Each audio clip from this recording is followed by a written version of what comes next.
आज हम देखेंगे दोस्तों, कल हमने जीएस के 50 प्रश्न देखे थे। उसके आगे से आज देखते हैं 51 नंबर प्रश्न। निम्नलिखित में से कौन सा सही सुमेलित है। एक तरफ जनजातियां दे रखी हुई हैं, दूसरी तरफ क्षेत्र दे रखा है। एस्किमो जनजाति ये यूरोपीय टुंड्रा प्रदेश से संबंधित है, ये आपका गलत है। एस्किमो जनजाति कनाडा में पाई जाती है। वंतू जनजाति उत्तरी अमेरिका में पाई जाती है, ये भी गलत है। गाउचो जनजाति अफ्रीका में पाई जाती है, ये भी गलत है। जुलू जनजाति दक्षिण अफ्रीका में पाई जाती है, ये आपका बिल्कुल सही आंसर है। हमारा आंसर हो जाएगा डी, जुलू जनजाति दक्षिण अफ्रीका में पाई जाती है। अगला प्रश्न 52 नंबर। नागरिकता अधिनियम 1955 के द्वारा कोई भी व्यक्ति भारत की नागरिकता का अर्जन कर सकता है। ऑप्शन ए जन्म के आधार पर, ऑप्शन बी वंश के आधार पर, ऑप्शन सी पंजीकरण के माध्यम से, ऑप्शन डी उपरोक्त में से सभी। तो नागरिकता अधिनियम 1955 के द्वारा कोई भी व्यक्ति जन्म के आधार पर, वंश के आधार पर, पंजीकरण के आधार पर उपयुक्त सभी माध्यमों से जो है नागरिकता प्राप्त कर सकता है, इसलिए हमारा आंसर हो जाएगा डी। विधि के समक्ष समता का अधिकार संविधान के किस अनुच्छेद में उद्धृत है। ऑप्शन 14, अनुच्छेद 15, 16, 18। विधि के समक्ष समता का अधिकार संविधान के अनुच्छेद 14 में वर्णित है। 15 में जाति धर्म लिंग के आधार पर भेदभाव का निषेध किया गया है। 16 में अवसर की समानता का उल्लेख है। 18 में उपाधियों का अंत है। विधि के समक्ष समता ये संविधान के अनुच्छेद 14 में उल्लिखित है, यही आंसर होगा। अगला प्रश्न, संविधान ने राज्य को किस अनुच्छेद के अंतर्गत यह शक्ति दी है कि वह पिछड़े वर्गों के पक्ष में जिनका प्रतिनिधित्व पर्याप्त नहीं है उनके लिए नियुक्तियों में आरक्षण की व्यवस्था करें। उत्तर के अनुच्छेद 16 सबसेक्शन 4, अनुच्छेद 27, अनुच्छेद 17, अनुच्छेद 24। तो इसमें आपका सही होगा दोस्तों अनुच्छेद 16 सबसेक्शन 4। अगला प्रश्न,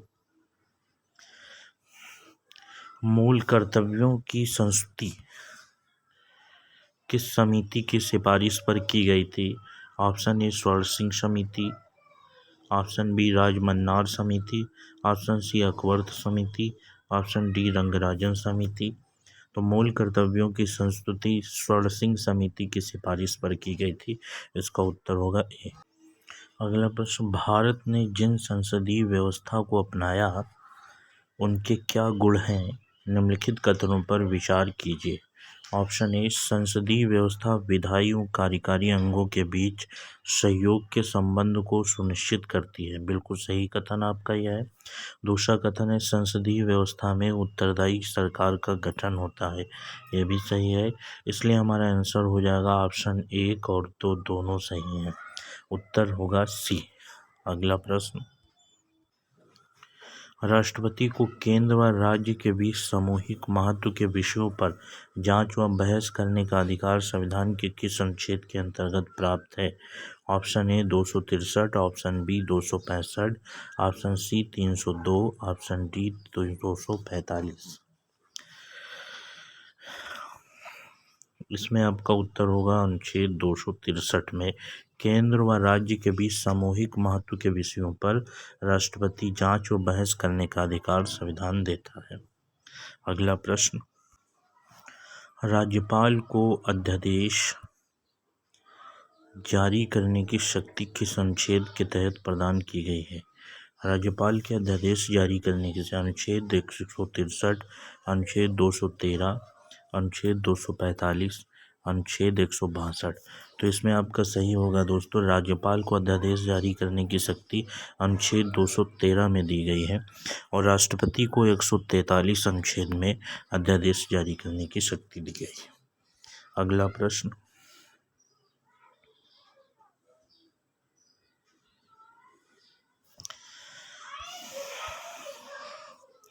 विधानसभा के विघटन के पश्चात विधेयकों के खारिज होने की स्थिति के संदर्भ में निम्नलिखित कथनों पर विचार कीजिए। ऐसा विधेयक जो विधान परिषद में लंबित हो किंतु विधानसभा द्वारा पारित न हो को खारिज किया जा सकता है। विधानमंडल में अर्थात राज्य सरकारों में विधानसभा महत्वपूर्ण ज़्यादा है और इसलिए अगर विधानसभा में कोई विधेयक पारित न हो तो उसे खारिज किया जा सकता है। यह बिल्कुल सही कथन है। विधानसभा में लंबित विधेयक समाप्त हो जाता है, यह भी सही है। इसलिए हमारा आंसर हो जाएगा आंसर सी, 1 व 2 दोनों कथन सही है। अगला प्रश्न, भारतीय रेल परिवहन सेवा में दक्षिण पूर्व मध्य रेलवे का मुख्यालय कहाँ पर स्थित है? Option A Prayagraj, option B Bilaspur, option C Bhubaneswar, option D Kolkata. दक्षिण पूर्व मध्य रेलवे का मुख्यालय बिलासपुर में स्थित है, यह हमारा आंसर हो जाएगा। भारत में 20वीं पशु धन गणना के अनुसार मादा मवेशियों की कुल कितनी संख्या की गई है? तो इसमें आपका आंसर हो जाएगा दोस्तों ऑप्शन ए 145.91 मिलियन मादा मवेशियों की कुल संख्या। ये आपका आंसर सही हो जाएगा 145.91। अगला प्रश्न देखते हैं, भारत में बॉक्साइट का शीर्ष उत्पादक राज्य निम्नलिखित में से कौन सा है? ए आंध्र प्रदेश, बी झारखंड, सी उड़ीसा, डी महाराष्ट्र। तो 63 में आपका सही होगा उत्तर उड़ीसा। बॉक्साइट का शीर्ष उत्पादक राज्य उड़ीसा है। विश्व लौह अयस्क का शीर्ष उत्पादक देश कौन सा है? अर्थात विश्व में लोहे का उत्पादन सबसे अधिक किस देश में होता है?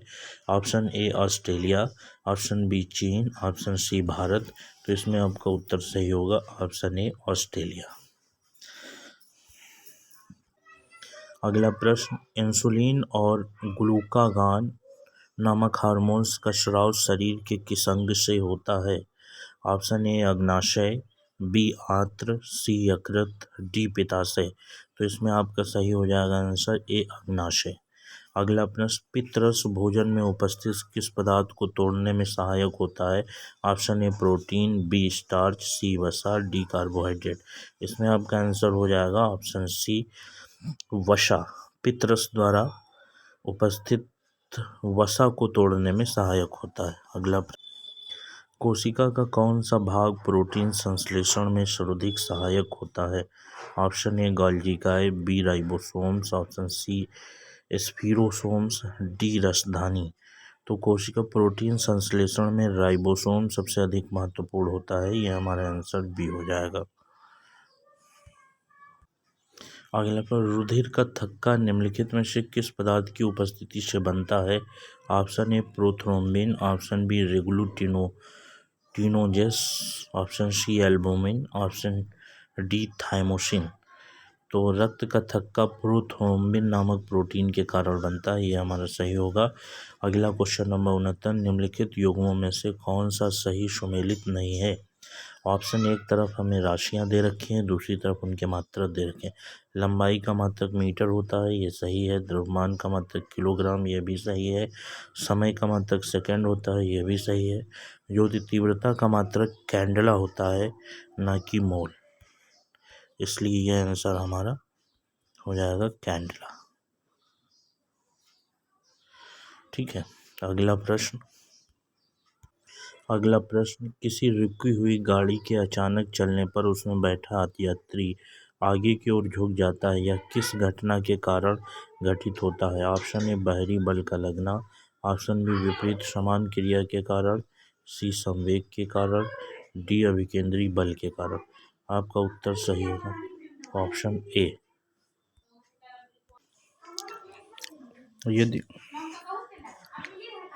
यदि किसी वस्तु में स्थायी संतुलन को स्थापित करना है तो किन बातों को ध्यान में रखना चाहिए? यदि किसी वस्तु में स्थायी संतुलन को स्थापित करना है तो किन बातों को ध्यान में रखना चाहिए? ऑप्शन ए, वस्तु का गुरुत्व केंद्र से अधिक नीचे हो, बिल्कुल सही है। गुरुत्व के केंद्र से होकर जाने वाली रेखा आधार से होकर गुजरे, यह भी सही है। अर्थात हमारा आंसर हो जाएगा ए व बी दोनों। अगला प्रश्न, दाब का एसआई मात्रक निम्नलिखित में से कौन सा है? Option A pascal, B Newton, C newton metre, D प्रास। तो आपका आंसर सही होगा ए पास्कल। केशनली में द्रव की सीमा में वृद्धि किस बात पर निर्भर करती है? ऑप्शन ए त्रिज्या पर, बी लंबाई पर, सी जल से भरे पात्र पर, डी केशनली के क्षेत्रफल पर। तुम्हारा उत्तर सही होगा ऑप्शन ए त्रिज्या पर। वायुमंडलीय दाब की गणना सर्वप्रथम किसके द्वारा की गई थी? Option A von Guericke, B Newton, C Stefan, D Thomas Young. तो इसका उत्तर सही होगा वॉन ग्यूरिन के द्वारा की गई थी। लेक्लांसे शेल में कांच के बर्तन में कौन सा संतृप्त विलयन भरा रहता है? Option A ammonium chloride, B manganese dioxide, C carbon, D zinc. तो इसमें आपका आंसर हो जाएगा अमोनियम क्लोराइड। ये आंसर होगा हमारा। लेक्लांसे शेल में अमोनियम क्लोराइड भरा होता है। अगला प्रश्न, धारा एवं विभवांतर के संबंध की खोज सर्वप्रथम किस वैज्ञानिक ने की थी? ऑप्शन ए जॉर्ज साइमन ओम ने, एलेसेंड्रो वोल्टा ने, सी थेल्स ने और डी थॉमसन ने। तुम्हारा उत्तर सही हो जाएगा ऑप्शन ए जॉर्ज साइमन ओम ने। निम्नलिखित में से कौन सा यंत्र विमानों की ऊंचाई मापने हेतु प्रयुक्त होता है? Option A anemometer, B altimeter, C ammeter, D barometer. तुम्हारा उत्तर हो जाएगा अल्टीमीटर। किसी सॉफ्टवेयर द्वारा किसी गड़बड़ी के लिए दर्शाया जाने वाला संदेश है? Option A software damage, B error message, C booting, D peripheral. 4 option हमारे पास हैं। इसमें से किसी सॉफ्टवेयर में गड़बड़ी के लिए दर्शाया जाने वाला संदेश है, तो ये हमारा आंसर हो जाएगा एरर मैसेज बी। इस तरीके से दोस्तों हम लोगों ने महत्वपूर्ण प्रश्न देखे। कल अगली सीरीज देखेंगे। धन्यवाद।